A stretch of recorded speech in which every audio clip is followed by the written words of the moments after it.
Hello guys. आज मैं आपको क्रिएटिव वे में पढ़ाऊंगा क्लास 6 साइंस का चैप्टर 5 सेपरेशन ऑफ सब्सटेंस। बच्चों, हम जो भी मटेरियल यूज करते हैं अपनी लाइफ में वो बहुत रेयरली अपने प्योर फॉर्म में पाया जाता है। नेचर में वो किसी दूसरे सब्सटेंस के साथ मिक्सचर फॉर्म में होता है या तो उसमें कुछ इम्प्यूरिटीज होती हैं।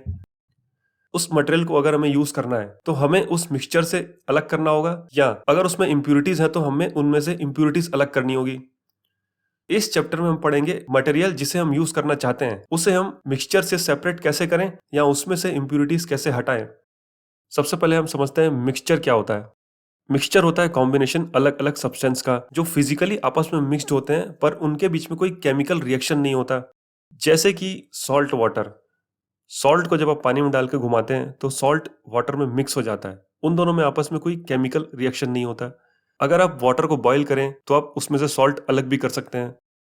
आपके आसपास जो एयर है वो भी एक मिक्सचर है। उसमें बहुत सारी गैसेस हैं, वो गैसेस आपस में रिएक्ट नहीं करती। इसी एयर में ऑक्सीजन भी है। हॉस्पिटल्स में जब हमें ऑक्सीजन चाहिए होता है तो इस मिक्सचर से हमें ऑक्सीजन को अलग करना पड़ता है। कुछ प्रैक्टिकल एग्जांपल्स देखते हैं जिसमें हमें सेपरेशन की जरूरत पड़ती है। कई लोग वाटर को प्यूरिफाई करने के लिए आरओ वाटर यूज करते हैं क्योंकि टैप वाटर में डस्ट, माइक्रो ऑर्गेनिजम्स और डिजॉल्व्ड सॉलिड्स होते हैं। इन्हें अल्ट्रा फिल्ट्रेशन या रिवर्स ऑस्मोसिस इन प्रोसेस के जरिए फिल्टर किया जाता है। फिल्टर करने के बाद हमें मिलता है ड्रिंकिंग वाटर। सेकंड है फूड ग्रेन्स। खेतों से जो फ्रूट ग्रेन्स आता है उसमें कुछ इंप्यूरिटीज रहती हैं जैसे कि कंकड़ पत्थर। इन्हें ग्रेन से रिमूव किया जाता है, उसके बाद ही उन्हें यूज किया जाता है। इंडस्ट्रीज से बहुत ज्यादा वेस्ट निकलता है जो एनवायरनमेंट के लिए हार्मफुल है, तो इस हार्मफुल वाले पार्ट को वाटर ट्रीटमेंट प्लांट के जरिए रिमूव किया जाता है, उसके बाद ही इसे एटमॉस्फेयर में छोड़ा जाता है। अब जो आयरन नेचर में मिलता है वो प्योर फॉर्म में नहीं होता, उसमें इंप्यूरिटीज होती हैं। उन इंप्यूरिटीज को ब्लास्ट फर्नेस के जरिए आयरन से अलग किया जाता है, इसके बाद हमें मिलता है प्योर आयरन। Crude oil. धरती से जब हम ऑयल निकालते हैं तो हमें मिलता है क्रूड ऑयल।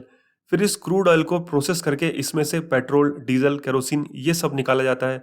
यानी कि पेट्रोल, डीजल, केरोसिन ये सब मिक्सचर के फॉर्म में क्रूड ऑयल में होते हैं और प्रोसेस करके इन्हें निकाला जाता है। तो ये सारे एग्जाम्पल हो गए सेपरेशन ऑफ सब्सटेंस के। तो गाइस अब समझते हैं सेपरेशन के कुछ तरीके। सबसे पहला और सबसे सिंपल एग्जाम्पल है हैंड पिकिंग। इसमें हम बड़े पीसेस को हाथ से पिक करके अलग करते हैं। आप उसमें फिजिकली चेक करते हैं उसमें कुछ कंकड़ पत्थर तो नहीं है, और है तो आप उसमें से निकाल लेते हैं। हैंड पिकिंग आप तब कर सकते हैं जब इम्प्यूरिटीज का साइज बड़ा हो। मिक्स अचार से अगर आपको आम का अचार चाहिए तो आप उसमें से हैंड पिकिंग करके निकाल सकते हैं। अगर ये इम्प्यूरिटीज कम क्वांटिटी में हो तो आप हैंड पिकिंग करके निकाल सकते हैं। लेकिन अगर इम्प्यूरिटीज की क्वांटिटी ज़्यादा है तो इसके लिए हमें कुछ और डिफरेंट मेथड्स यूज करने पड़ते हैं। एक पर्टिकुलर मेथड है थ्रेशिंग। जैसे आपको आम के पेड़ से आम निकालना है तो आप यहाँ तो एक डंडे से या हाथ से पकड़ के उसे खींच लेंगे। एक ग्रेन यानी कि चावल या गेहूं का पेड़ इमेजिन कीजिए। एक स्टेम में ही इतने सारे ग्रेन्स होते हैं कि आप एक एक करके उन्हें निकाल नहीं सकते, और ये सारे के सारे ग्रेन्स हस्क के अंदर होते हैं। हस्क एक टाइप की कवरिंग होती है जो स्टेम से लगी होती है और उसके अंदर होता है ग्रेन्स। इतने सारे ग्रेन्स को अगर आप हैंड पिकिंग करके निकालेंगे तो बहुत ज़्यादा टाइम लग जाएगा।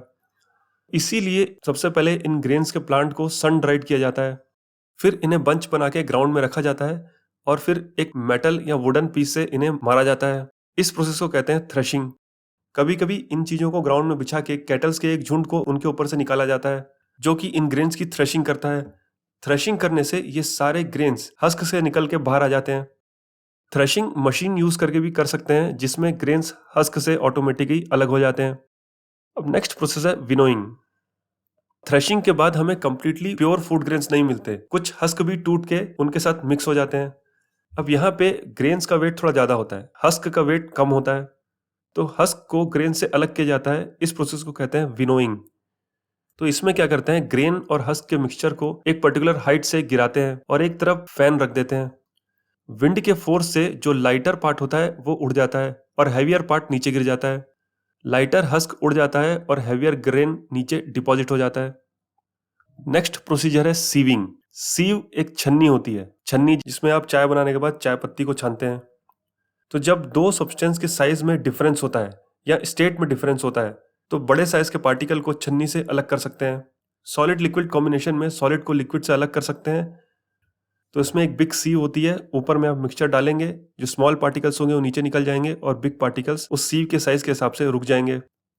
इस प्रोसेस का यूज करके फार्मर्स फूड ग्रेन को टाइनी मड पार्टिकल से अलग करते हैं। कंस्ट्रक्शन साइट में भी फाइन सैंड को कोर्स सैंड से इस प्रोसेस के जरिए अलग किया जाता है। नेक्स्ट प्रोसेस है सेडिमेंटेशन एंड डिकेंटेशन।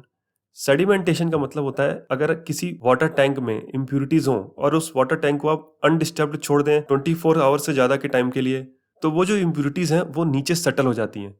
ये जो इम्प्यूरिटीज नीचे सेटल हो जाती हैं इन्हें कहा जाता है सेडिमेंट। तो सेडिमेंट के नीचे सेटल होने के बाद अगर आप ऊपर से धीरे से पानी निकालते हैं तो वो पानी सेडिमेंट फ्री होगा। दूसरा प्रोसेस है डिकेंटेशन। डिकेंटेशन दो लिक्विड्स के लिए यूज किया जाता है। फॉर एग्जाम्पल, अगर पानी में अगर आप ऑयल मिलाते हैं और कुछ देर के लिए उसे अनडिस्टर्ब्ड छोड़ देते हैं तो ऑयल जो कि वाटर से लाइटर होता है वो वाटर के ऊपर कलेक्ट हो जाता है, और अगर ऑयल हैवियर होगा वाटर से तो वो वाटर के नीचे कलेक्ट हो जाएगा। तो उस पर्टिकुलर पोजीशन में आप पाइप लगा के इसे सक कर सकते हैं। इस प्रोसेस को कहते हैं डिकेंटेशन। नेक्स्ट मेथड है फिल्ट्रेशन। फिल्ट्रेशन भी सेम है सीविंग के जैसे। फिल्ट्रेशन में एक फिल्टर यूज किया जाता है इंप्यूरिटीज को अलग करने के लिए। जैसे कि जो पानी आप प्यूरिफाई करते हैं वो सबसे पहले फिल्टर के थ्रू जाता है। फिल्टर में जो पर्टिकुलर मैटर हैं, पर्टिकुलर मैटर यानी कि जो बड़े साइज के जो पत्थर हैं वो पहले ही उसमें फिल्टर हो जाते हैं। नेक्स्ट प्रोसेस है इवापोरेशन एंड कंडेंसेशन। इवापोरेशन वो प्रोसेस होता है जिसमें पानी को उबालने पे वो वेपर में कन्वर्ट हो जाता है। सो ओशियन वाटर से सॉल्ट अलग करने के लिए इवापोरेशन का प्रोसेस यूज किया जाता है, और इन्हीं वेपर्स का जब टेम्परेचर कम होता है तो वो कंडेंस हो जाता है और फिर से पानी में बदल जाता है। प्रोसेस जिसमें वेपर वापस से वाटर में बदल जाते हैं उसे कहा जाता है कंडेंसेशन। तो सॉल्ट का ही एग्जांपल देखते हैं। कॉमन सॉल्ट बनाने के लिए ओशन वाटर को शैलो पिट्स में कलेक्ट किया जाता है, और सन की हीट की वजह से उन शैलो पिट्स में वाटर इवेपोरेट हो जाता है और उसमें बचता है बस सॉल्ट। इसका एक और एग्जांपल है क्रूड ऑयल। क्रूड ऑयल के अंदर मिक्स्ड होता है पेट्रोल, डीजल, केरोसिन एटसेट्रा, और इन सब का बॉइलिंग पॉइंट अलग होता है। तो अलग अलग टेम्परेचर में इसे बॉयल करते हैं। पेट्रोल, डीजल अपने अपने बॉइलिंग टेम्परेचर के हिसाब से इवेपोरेट होते जाते हैं। इवेपोरेट होने के बाद उन्हें पाइप के जरिए एक कम टेम्परेचर वाले एरिया में ले जाया जाता है। वहां जाके वो हो जाते हैं कंडेंस, और कंडेंस होने के बाद एक बीकर में इकट्ठा हो जाते हैं। ये जो कंडेंस होने के बाद बीकर में इकट्ठा होने का प्रोसेस है इसे कहा जाता है डिस्टिलेशन। इसीलिए क्रूड ऑयल से कंपोनेंट अलग करने के प्रोसेस को कहते हैं फ्रैक्शनल डिस्टिलेशन। फ्रैक्शनल यानी कि क्रूड ऑयल के बहुत सारे फ्रैक्शन हैं, petrol, diesel, kerosene etcetera. Next एक छोटा सा टॉपिक है सॉल्युबिलिटी इन वाटर। अगर आप पानी में शुगर, सॉल्ट, लेमन डालते हैं तो ये सब उसमें घुल जाते हैं। ये सब मटेरियल वाटर में सॉल्युबल है। सॉल्युबिलिटी समझने के लिए आपको 3 टर्म्स ध्यान में रखनी है: सॉल्यूट, सॉल्वेंट और सॉल्यूशन। सॉल्यूट होता है जो आप मिलाते हैं, सॉल्वेंट होता है जिसमें आप मिलाते हैं, और सॉल्यूशन होता है इन दोनों के मिलने से जो बनता है। और आपको ध्यान रखना है ये केवल एक फिजिकल मिक्सचर है, इसमें कोई केमिकल रिएक्शन इन्वॉल्व नहीं है। अब इमेजिन कीजिए आप शुगर सॉल्यूशन बना रहे हैं, तो आपने शुगर डाली वो घुल गई, शुगर डाली वो घुल गई। अगर आप उस सॉल्यूशन में शुगर डालते जाएंगे तो एक स्टेज के बाद शुगर इतनी ज्यादा मिक्स हो जाएगी कि उसके बाद शुगर मिक्स ही नहीं होगी और वो सॉलिड फॉर्म में ही बीकर में घूमती रहेगी। जब सॉल्यूट सॉल्वेंट में मिक्स होना बंद हो जाता है उस पर्टिकुलर सॉल्यूशन को कहते हैं सैचुरेटेड सॉल्यूशन। इसका मतलब सॉल्यूट को सॉल्वेंट में आप तब तक घोल सकते हैं जब तक कि वो सैचुरेटेड ना हो जाए, यानी कि जब तक वो सैचुरेटेड सॉल्यूशन ना बन जाए। यानी कि सैचुरेटेड सॉल्यूशन मतलब वो सॉल्यूशन जिसमें जितना सॉल्यूट घुलना था वो घुल चुका है, उससे ज्यादा सॉल्यूट उसमें नहीं घुलेगा। अगर सॉल्युबिलिटी बढ़ानी है तो क्या करना होगा? इसके लिए आपको टेम्परेचर बढ़ाना होगा। टेम्परेचर बढ़ाने से सॉल्युबिलिटी बढ़ती है। तो अगर आप फिर से उस सॉल्यूशन का टेम्परेचर बढ़ाते हैं तो फिर से उसकी सॉल्युबिलिटी बढ़ जाएगी और आप और थोड़ा सॉल्यूट उसमें घोल सकते हैं। तो एक पर्टिकुलर क्वांटिटी ऑफ वाटर में अलग अलग सब्सटेंस अलग अलग क्वांटिटी में घुलते हैं और सैचुरेटेड सॉल्यूशन बनाते हैं।